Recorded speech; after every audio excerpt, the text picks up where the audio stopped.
Bismillahirrahmanirrahim. Assalamualaikum warahmatullahi ta'ala wabarakatuh.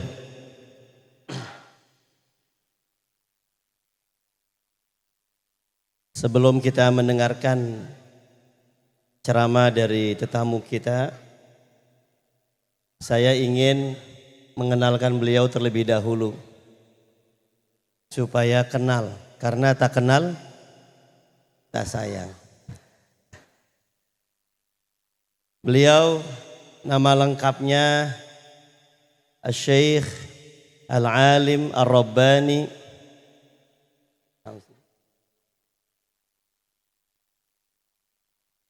Ad-Doktor Al-Murabbi Syekh Muhyiddin Abdul Razak Siddiq Mizawiyah. Aslinya dari Suriah. Daerah mana Suriah? Sebelah mana? Ya, pokoknya nggak jauh dah. Di Damaskus, tepatnya di Kafar Susah. Beliau juga masih termasuk ulama yang pemegang sanad Kutubut Tis'ah yang terdekat, Pak. Jadi kalau orang ngambil sanad hadis Sahih Bukhari dan Sahih Muslim dan lain-lainnya, ingin sanadnya dekat, bisa belajar dengan beliau. Alhamdulillah. Juga beliau masih ada keturunan dari Sayyiduna Abu Bakar Siddiq dan juga Sultanul Aulia Syekh Abdul Qadir Al-Jilani. Kenal sama Syekh Abdul Qadir Al-Jilani? Pernah ketemu? Kenal baik. Namanya kenal pasti ya. Sayyidina Abu Bakar Siddiq, sahabat yang paling dicintai Nabi. Nasabnya masih bersambung beliau dengan Sayyidina Abu Bakar Siddiq. Sebenarnya beliau ini udah lama di Indonesia, Bapak Ibu. Dari awal corona beliau sudah tinggal di Indonesia. Sejarahnya unik. Awal corona beliau dakwah, dapat undangan di Madura oleh para kiai-kiai dan pondok pesantren Madura. Selesai dakwah di sana, mau kembali, ternyata bandaranya tutup. Dan akhirnya sekarang menetap di Bekasi, Cibitung. Tahu Cibitung? Berarti saya nggak asing di sini, karena saya orang Cibitung. Desa Wanajaya, Kampung Selang, Cironggeng. Ada saudara di sana? Ada, alhamdulillah. Ya, ini indahum qaraba fi qaryatina sedikatir. Kegiatan beliau sekarang selain dakwah keliling Indonesia, juga mengajar di pondok kami Miftahul Mahabbah An-Nawawi, Wanajaya, Cibitung, Bekasi. Beliau juga ngajar di beberapa tempat, sekaligus dosen juga. Dan seringkali beliau membuka daurah hadis, sama hadis. Insya Allah barangkali ada takdir kita bisa bersama-sama ikut kajian hadis dengan beliau, mendapatkan sanad dan keberkahan dari Allah Subhanahu wa ta'ala. Alhamdulillah, yang paling pentingnya beliau sudah nikah dengan orang Indonesia. Alhamdulillah. Jadi Indonesia berkah lagi karena banyak keturunan-keturunan dari orang-orang soleh. Nah, itu aja, nggak usah panjang lebar. Barangkali nanti ketemu lagi. Yang paling penting kita dengarkan tausiah yang akan disampaikan oleh guru kami, Sayyidi Syekh Muhyiddin Abdul Razak Siddiq Mizawiyah. Kepada beliau kita persilakan. Shallu ala Nabi Muhammad.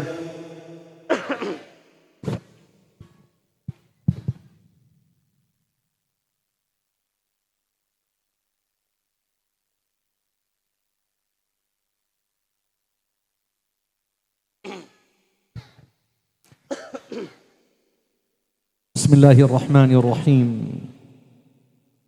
وصلى الله على أشرف الأنبياء والمرسلين سيدنا محمد وعلى آله وأصحابه أجمعين اللهم لك الحمد كله والمجد كله والثناء كله. أهل الثناء والحمد خير ما قاله العبد وكلنا لك عبد. اللهم اجعل أزكى صلواتك وأتم تسليماتك على هذا النبي الكريم ذو الخلق العظيم والمقام الفخيم وعلى آله وأصحابه الطيبين الطاهرين ومن تبعهم بإحسان إلى يوم الدين. أما بعد، أيها السادة الحضور والسيدات المكرمات، السلام عليكم ورحمة الله تعالى وبركاته.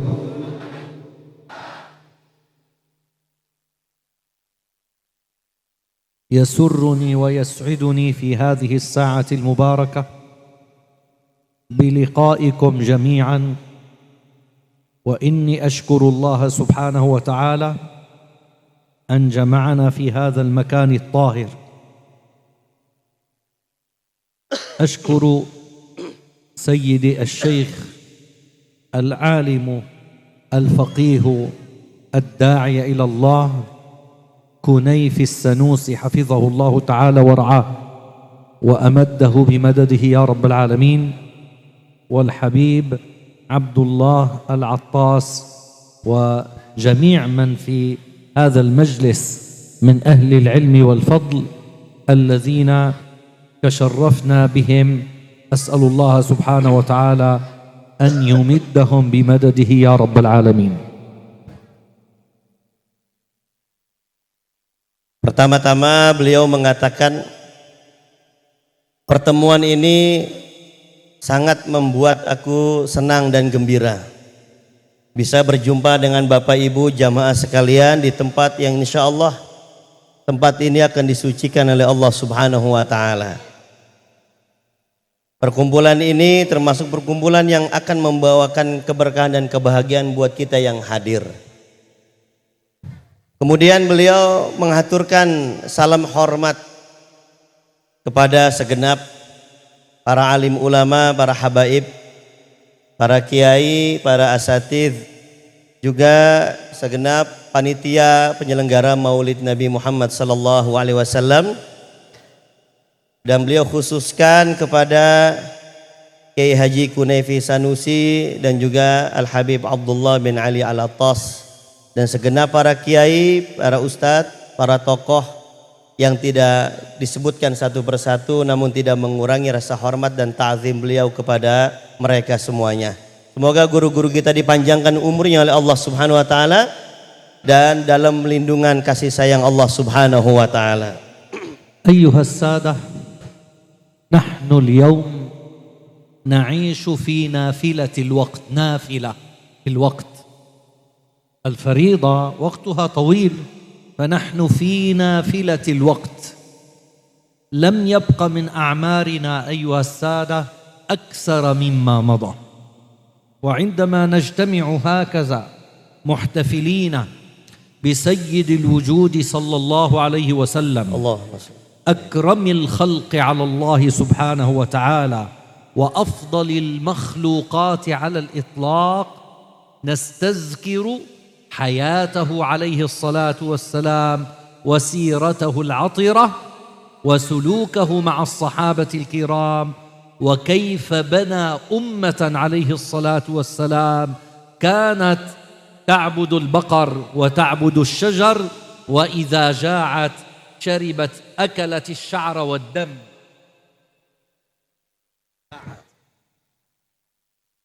Kemudian beliau bilang begini, kita ini hidup sebenarnya waktu yang tersisa ini hanya lebihan saja Bapak Ibu. Karena umur kita yang tersisa kayaknya belum tentu sama dengan umur yang udah berlalu. Bayangin kalau umur 70 sisanya apakah sisa 70 lagi? Kan enggak. Jadi sisa umur kita ini, hidup kita yang akan datang ini lebih sedikit dibandingkan yang sudah berlalu. Maka disebutnya nafilatul waqt. Maka dari itu kita perlu sekali dengan adanya perkumpulan seperti ini. Karena kumpulnya kita di sini sedang mengenang dan mengingat makhluk yang paling mulia. Mengingatnya bukan hanya menyebut namanya, tapi mengingatnya dengan mempelajari, menteladani kehidupan baginda Nabi Muhammad sallallahu alaihi wasallam. Kenapa? Karena sebelum ada beliau, sebelum ada Islam, banyak manusia yang dulunya itu nyembah sapi, nyembah pohon, dan nyembah apa lagi? Banyak yang disembah patung dan lain-lainnya. Maka dengan adanya baginda Nabi Muhammad sallallahu alaihi wasallam, hilanglah kesyirikan tersebut sebab ada baginda Nabi Muhammad sallallahu alaihi wasallam. Wal ummatul islamiyah تعيش على مفترق الطرق منهم من أنكر هذا الاحتفال إنكارا عظيما ومنهم من تعلق قلبه بالحبيب المصطفى صلى الله عليه وسلم. نحن أيها السادة لا نحتاج إلى أدلة حتى نثبت حبنا لنبينا المصطفى صلى الله عليه وسلم. فهل استطاع الفريق الآخر أن يأتي بالأدلة ليثبت حبه للنبي صلى الله عليه وسلم؟ Kemudian beliau bilang begini, di zaman sekarang masih aja ada di antara kita orang-orang yang terpecah belah sebab adanya peringatan ini. Ada di golongan kita yang mengingkari dengan betul-betul pengingkaran.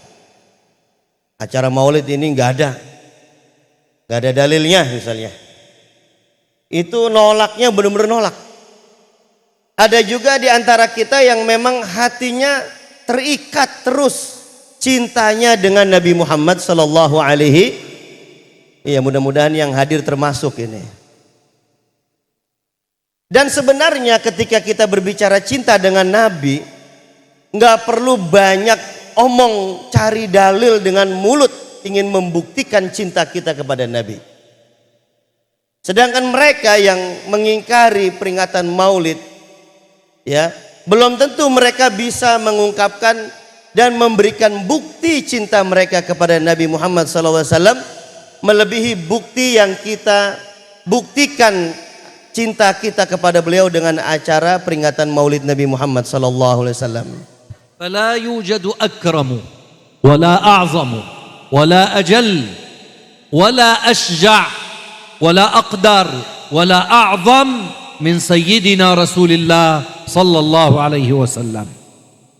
Padahal tidak pernah ada dan tidak akan ada orang yang lebih mulia, orang yang lebih agung, orang yang lebih berani di permukaan bumi ini dibandingkan Nabi Muhammad sallallahu alaihi wasallam. ولقد ترك لنا شرعا عظيما نقتدي به عليه الصلاة والسلام يحمينا من أهوال يوم القيامة. Dan Rasulullah sallallahu alaihi wasallam telah meninggalkan kita syariat yang akan menjaga kita kelak di yaumil qiyamah. فالواجب على المجتمعات الإسلامية قاطبة في مشارق الأرض ومغاربها حسن الاتباع لسيدنا رسول الله صلى الله عليه وسلم. Maka dari itu syariat ini kita jaga, kita teladani dan kita ikuti. Karena yang paling terpenting dalam hidup ini kita mengikuti jejak baginda Nabi Muhammad sallallahu alaihi wasallam. Rawal Imam At-Tirmizi wa ghairuh radhiyallahu ta'ala anhum qawluhu alaihi salatu wassalam alaikum bisunnati wa sunnati al-khulafa'ir rashidin min ba'di addu 'alaiha bin nawajiz. Telah diriwayatkan oleh Al-Imam At-Tirmizi. Di situ riwayatnya bunyinya, hendaklah kalian, kata Nabi, berpegang teguh dengan sunnahku dan juga sunnah khulafaur rasyidin. Kemudian kata Nabi, gigit sunnahku ini dengan gigi geraham. Jangan sampai lepas, jangan sampai kita keluar daripada sunnah Nabi Muhammad sallallahu alaihi wasallam. وما بقي لنا أيها السادة إلا حسن الاتباع الذي قال عنه ربنا تبارك وتعالى: قل إن كنتم تحبون الله فاتبعوني يحببكم الله. Maka kita harus bisa mengikuti Nabi kita dengan benar dan dengan baik. Karena dengan itulah kita telah mengikuti dan mengamalkan perintah Allah Subhanahu wa taala. Yang artinya jika kalian mencintai Allah, maka ikutilah aku, yakni Nabi Muhammad sallallahu alaihi wasallam. فما هو حقيقة الاتباع أيها السادة؟ هل حقيقة الاتباع الحب أم الحب حقيقته الاتباع؟ Apa sih artinya hakikat ittiba? Yaitu hakikat mengikuti Nabi itu seperti apa? Apakah cinta itu hakikatnya mengikuti Nabi, atau mengikuti Nabi itu adalah atas dasar cinta? معناه هل أنت أحببته صلى الله عليه وسلم فاتبعته أم اتبعته أولا فأحببته؟ Maknanya, apakah kita cinta dulu sama Nabi baru ngikutin dan mengamalkan amalan Nabi, atau kita ngamalin ngikutin Nabi dulu agar kita bisa mencintai Nabi? Mana di antara dua ini yang sebenarnya? اختلف أهل العلم رضي الله تعالى عنهم في هذه الجزئية، هل الاتباع قبل أم المحبة قبل؟ أقول لكم أيها السادة إن المحبة والاتباع وجهان لعملة واحدة، وجهان لشيء واحد. نحن نقول وجه وقفة، وجه وقفة، وهذا الحب والاتباع وجهان لحقيقة واحدة. كيف ذلك؟ سأبين لكم بالأدلة. Ulama berbeda pendapat. Ini kadang sering kali kita bingung. Kita cinta dulu baru ngamalin sunnah Nabi, atau sunnah Nabi dulu supaya cinta? Kata ulama begini, antara mengikuti Nabi dan cinta dengan Nabi itu bagaikan sesuatu yang punya dua muka. Coba kita lihat, segala sesuatu pasti punya dua muka, dua sisi. Tangan kita aja punya dua sisi. Bisa nggak dipisah antara ini dengan ini? Bisa nggak? Enggak. Maka mencintai Nabi dan mengikuti Nabi bagaikan sesuatu yang memiliki dua sisi yang nggak bisa berpisah. أما في الاتباع فمثال سيدنا أبو بكر الصديق رضي الله تعالى عنه وأرضاه، الذي كان يقلد حياة النبي المصطفى صلى الله عليه وسلم القدم وراء القدم. Seperti Sayyidina Abu Bakar Siddiq radhiyallahu anhu, beliau mengikuti Nabi itu langkah demi langkah. لم يترك شيئا من الشرع الذي بلغه سيدنا رسول الله صلى الله عليه وسلم إلا سار خلفه رضي الله تعالى عنه وأرضاه. لذلك في آخر حياة سيدنا رسول الله صلى الله عليه وسلم يقول: سدوا كل الخوخات إلا خوخة أبي بكر.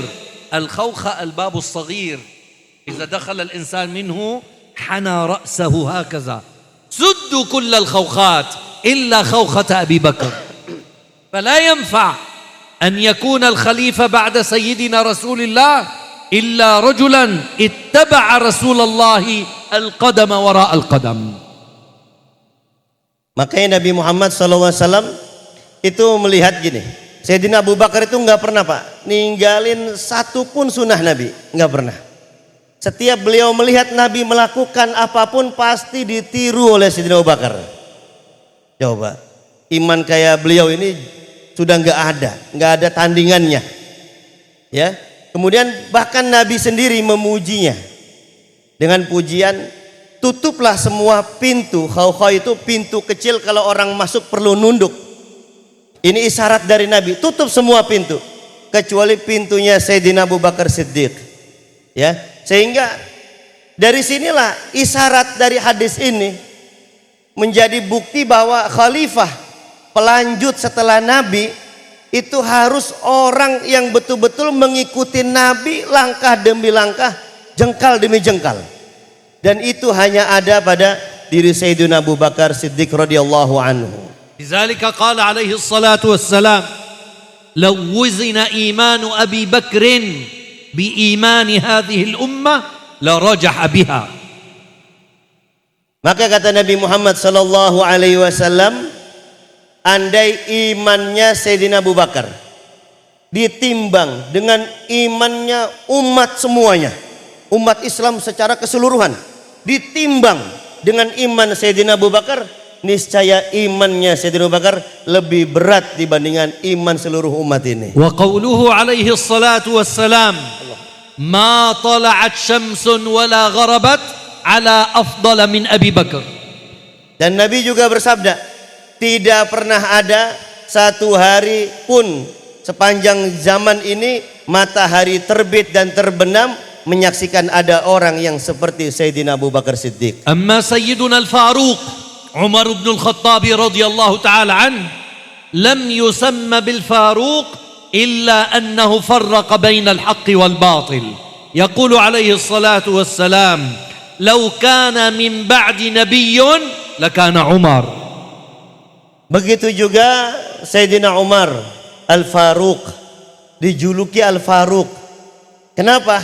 Karena Sayyidina Umar adalah orang yang memisahkan antara kebatilan dengan kebenaran. Ya, bahkan kata baginda Nabi Muhammad sallallahu alaihi wasallam, kalau andai saja boleh ada seorang nabi setelah aku, maka Sayyidina Umar lah yang akan menjadi nabi setelah aku. Lidzalika qala alaihi salatu wassalam, alaikum bisunnati اقتدوا بأبي بكر وعمر. هكذا الحديث، عليكم بسنتي اقتدوا بأبي بكر وعمر لأنهم سارا وراء النبي صلى الله عليه وسلم القدم وراء القدم بشريعته عليه الصلاة والسلام. Makanya hadis tadi yang beliau bacakan, alaikum bisunnati, hendaklah kalian dengan sunnahku, kata Nabi. Iqtadu bi Abi Bakar wa Umar. Teksnya begitu, ada satu riwayat seperti itu. Ikutilah Abu Bakar dan Umar. Karena mereka berdua ini orang yang mengikuti Nabi langkah demi langkah. Tidak pernah ketinggalan sama sekali setiap apa yang dilakukan oleh Nabi Muhammad sallallahu alaihi wasallam. Wa hakaza sayyiduna Utsman wa hakaza sayyiduna Ali karramallahu wajhahu fi haqiqatil ittiba' li sayyidina Rasulillah alaihi salatu wassalam. Begitu juga Sayyidina Utsman, begitu juga Sayyidina Ali, sahabat-sahabat senior ini orang-orang yang betul-betul gigih mengikuti Nabi Muhammad sallallahu alaihi wasallam. Fa awwalu man hamala hadha ad-din wa ballaghuhu lil ummah ala tartib ahli sunnah wal jamaah Abi Bakr wa Umar wa Utsman wa Ali radhiyallahu taala anhum wa ardahum jami'a. Maka orang-orang yang mulia setelah Nabi kita urutannya di dalam akidah Ahlussunnah wal Jamaah seperti yang kita kenal. Sayyidina Abu Bakar, kemudian Sayyidina Umar, kemudian Sayyidina Utsman dan Sayyidina Ali. Wa fi haqiqatil ittiba' rawa al-Imam al-Bukhari radhiyallahu anhu fi sahihihi Sayyiduna Ibnu Umar سافر سفرة مع أصحابه فوصلوا إلى خارج المدينة المنورة وقفوا في مكان نزل سيدنا ابن عمر عن دابته ودار دورة رضي الله عنه ورجع سأله أصحابه أصحاب ابن عمر لما فعلت ذلك؟ قال لقد سافرت مع رسول الله صلى الله عليه وسلم وعندما وصل إلى هذا المكان نزل عن دابته ودار دورة فأنا أفعل مثل ما فعل. لاحظوا، هل هذه الدائرة أفادتنا في التشريع شيء؟ لم تفدنا أيها السادة. لعل النبي كان يتفكر، لعله أراد حاجة فنزل عن دابته. لم تفدنا بالتشريع شيء، إنما أفادت الصحابة حسن وحقيقة الاتباع لسيدنا رسول الله صلى الله عليه وسلم. Allah. Kemudian beliau bercerita tentang seorang sahabat yang bernama Abdullah bin Umar, putra daripada Sayyidina Umar bin Khattab radhiyallahu anhuma. Beliau pernah bercerita begini. Sayyidina Abdullah bin Umar ini pernah keluar dari kota Madinah, pergi, kemudian di luar kota Madinah Sayyidina Ibnu Umar ini melihat atau berhenti di satu pohon. Sayyidina Abdullah bin Umar. Kemudian ketika berhenti di pohon tersebut, Sayyidina Ibnu Umar ini turun dari kendaraannya, dari ontaknya turun. Dan beliau itu pergi enggak sendiri. Ada juga sahabat-sahabat Nabi yang lain. Ketika Sayyidina Ibnu Umar turun, ya enggak tahu pohonnya pohon apa ya, jangan ditanya. Ntar sangka pohon asam apa pohon mangga, jangan ditanya itu. Pokoknya berhenti, turun di pohon. Ketika turun, ini sahabat yang lain ikut turun juga dan bertanya, ini ngapain turun? Kemudian mereka bertanya kepada Sayyidina Ibnu Umar, menjawablah Sayyidina Ibnu Umar. Apa jawabannya? Dulu, nih Pak, ini orang yang kalau udah jatuh cinta begini jawabannya. Kalau orang betul-betul cinta, apapun akan dikenang oleh dia. Betul apa betul? Betul apa betul? Ibnu Umar jawabnya begini, kenapa saya turun dan neduh di pohon ini? Karena dulu saya teringat ketika saya keluar dengan Nabi, melewati pohon ini, Nabi turun gitu. Nabinya turun dan neduh di pohon ini. Nabi enggak ibadah, Nabi enggak baca zikir, Nabi enggak baca apa-apa, cuma turun doang. Kita enggak tahu apakah Nabi turun kecapeankah, ataukah Nabi turun lagi mikirin apa, ataukah ada perintah dari Allah atau enggak. Pokoknya Ibnu Umar bilang karena Nabi turun di pohon ini, saya juga turun tuh. Orang kalau udah jatuh cinta, kenangan masa lalu dengan kekasihnya enggak akan pernah lupa. Itu perkara sepele, enggak disuruh ibadah, enggak disuruh ngapa-ngapa, cuma turun doang sampai diikutin nama Sayyidina Ibnu Umar. Beginilah cara orang yang sudah mencintai orang lain, lebih-lebih mencintai baginda Nabi Muhammad sallallahu alaihi wasallam. هذا أيها السادة وجه الاتباع. فما هو وجه الحب؟ الحب أيها السادة ليس له تعريف ولا في كتاب. لو بحثت بألف كتاب لن تجد للحب تعريفا. Tadi yang dijelasin itu Bapak Ibu adalah hakikat ittiba.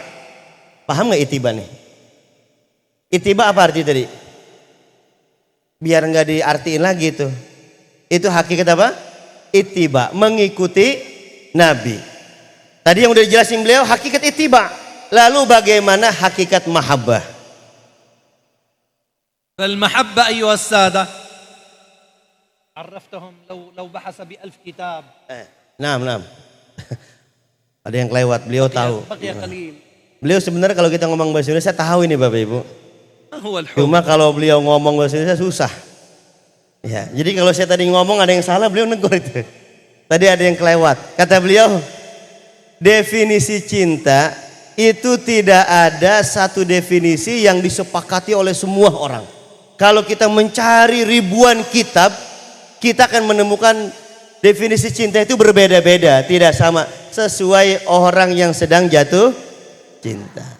ما هو الحب أيها السادة؟ أريد أن أسألكم سؤالا. Beliau menanya, apa cinta itu? Apa cinta itu? خلي واحد فقط يعرفنا على الحب. Satu orang katanya suruh jawab arti cinta itu apa? Tai kotok jadi coklat kali.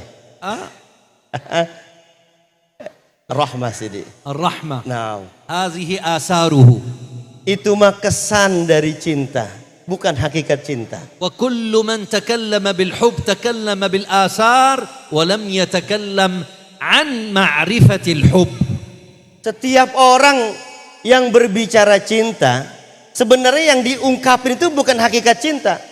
Dia mengungkapkan kesan-kesan cinta yang sedang dia rasa. Ini bagi orang yang pernah jatuh cinta. Yang kagak pernah mah nggak bisa ngomong. حتى العلماء الذين عرفوا الحب يا سيدي يأتون بصيغة قيل ولا يأتي على الحقيقة. Bahkan ulama itu Bapak Ibu ketika mengungkapkan arti cinta itu tidak menggunakan bahasa yang pasti, yang paten. Ibarahnya menggunakan kalimat qila, menunjukkan definisi ini tidak pasti seperti ini gitu. قالوا هو ميل دائم بقلب هائم. الميل إلى الشيء الهائم المتعلق.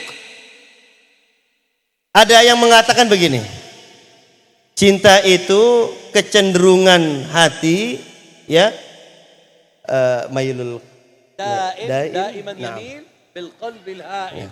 Kecenderungan hati bagi orang yang sudah tergila-gila, apa ya? Ya gitulah. Orang kalau udah jatuh cinta tergila-gila, hatinya itu mikirin baik kekasihnya. Itu namanya cinta kata beliau. وهل وصل الصحابة الكرام إلى هذا الذي عرفه العلماء؟ والله بل أشد من ذلك. Nah kalau sahabat Nabi kira-kira cintanya kayak apa? Apakah seperti definisi tadi kata beliau? Enggak. Sahabat Nabi lebih daripada orang yang tergila-gila dengan kekasihnya. صحابي اسمه زيد بن الدسنة أخذه أبو سفيان قبل إسلامه، أخذه أسيرا فقال له أترضى أن تكون منعما في بيتك ورسول الله بدلا عنك أسيرا عندنا؟ فقال هذا زيد بن الدسنة والله لا أرضى أن يشاك محمد بشوكة في قدمه.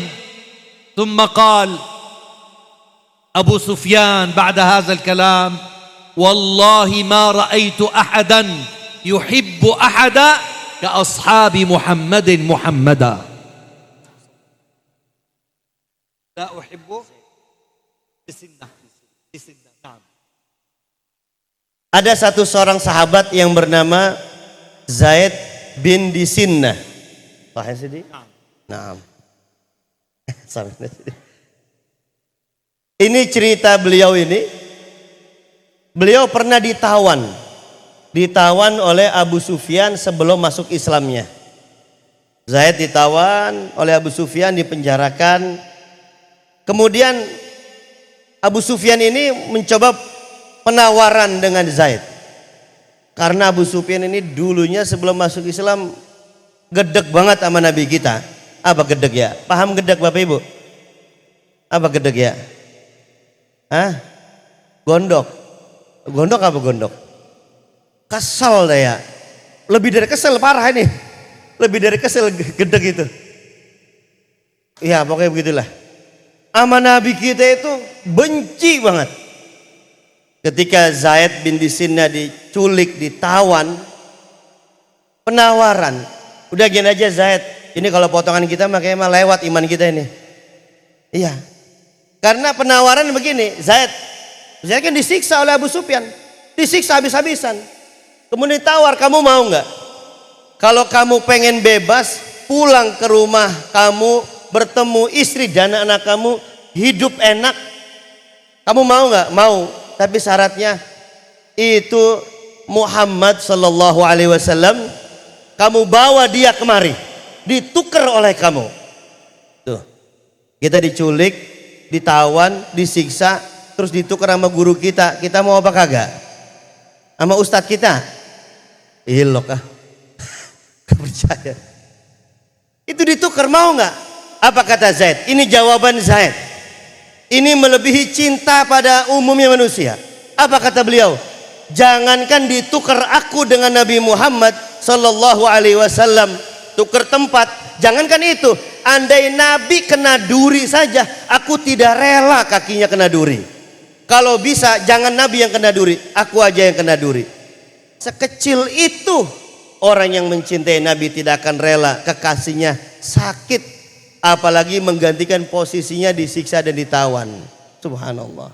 خرج مرة صلى الله عليه وسلم على الله قومه سائلا لهم كيف أصبح حبكم لي يا قوم. Kemudian Nabi pernah keluar di tengah-tengah sahabat dan Nabi bertanya, bagaimana cintamu saat ini kepadaku? قال سيدنا عمر والله يا رسول الله أحببناك أكثر من أموالنا وتجارتنا ومتاعنا. فقال لا يا عمر. وبعد مدة يكرر صلى الله عليه وسلم كيف أصبح حبكم لي يا قوم إلى 3 مرات. فأدرك سيدنا عمر أن الحقيقة في محبته عليه الصلاة والسلام. فقال لهم، قال سيدنا عمر والله يا رسول الله أحببناك أكثر من أموالنا وتجارتنا وأولادنا ومتاعنا حتى أنفسنا التي بين جنبينا. فقال له رسول الله الآن يا عمر، أي الآن كمل إيمانك يا عمر.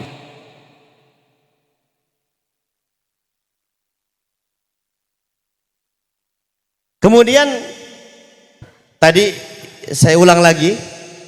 Jadi Nabi pernah keluar ke tengah-tengah sahabat dan Nabi bertanya, bagaimana kondisi cintamu kepada saya? Itu di tengah-tengah sahabat banyak orang. Tidak ada yang menjawab kecuali Sayyidina Umar. Beliau menjawab, ya Rasulullah, engkau lebih aku cintai dibandingkan hartaku, dibandingkan keluargaku. Tuh, cintanya ya dibandingkan keluarga sama duit, sama kerjaan, sama rumah, sama tanah, lebih besar cintanya kepada Nabi. Sayyidina Umar menjawab. Apa kata Nabi? Enggak, belum. Itu belum dianggap cinta yang sebenarnya. Cinta, harta itu enggak ada artinya apa bagi cinta. Ya kecuali bini kita mungkin beda lagi. Kalau nggak ada duit mah masih cinta nggak? Orang sono mah nggak ada duit kagak cinta, orang sini mah alhamdulillah. Sama. Sekali ditanya, Nabi belum menemukan jawaban yang pas. Besok datang lagi, Nabi nanya lagi. Jawabannya sama. Yang ketiga kalinya Sayyidina Umar paham. Oh, mencintai Nabi itu enggak seperti itu. Apa jawaban Sayyidina Umar? Kamu ya Rasulullah lebih aku cintai daripada hartaku, daripada anakku, keluargaku, bahkan daripada jiwaku yang ada di genggamanku ini. Kamu lebih aku cintai.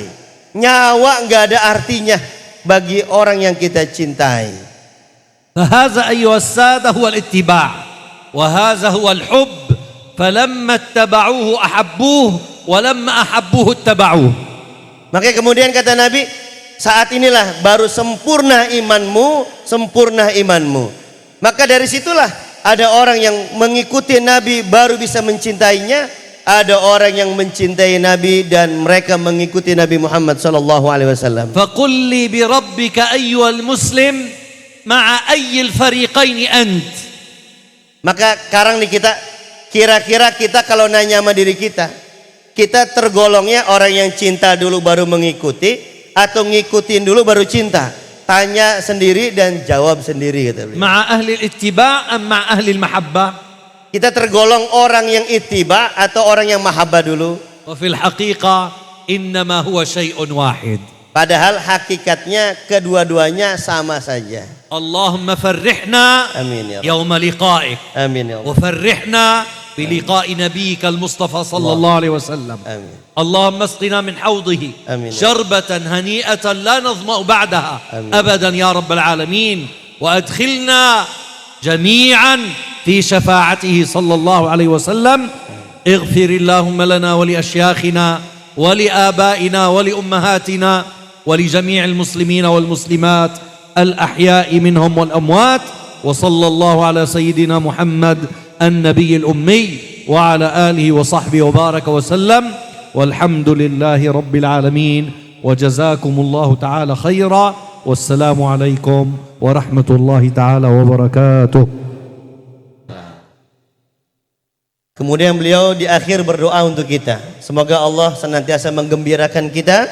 Semoga Allah juga dengan adanya peringatan ini menggembirakan hati baginda Nabi Muhammad sallallahu alaihi wasallam. Semoga kita semuanya dimasukkan ke surganya Allah Subhanahu wa taala, berjumpa dengan baginda Nabi Muhammad sallallahu alaihi wasallam dan meminum telaga Nabi Muhammad sallallahu alaihi wasallam. Semoga guru-guru kita semua, para kiai, para habib, para ulama, mudah-mudahan mereka diampuni dosa oleh Allah Subhanahu wa taala dan dikumpulkan kembali bersama mereka kita di surganya Allah Subhanahu wa taala. Itu saja, kurang lebih mohon maaf dan saya akhiri. Assalamualaikum warahmatullahi taala wabarakatuh.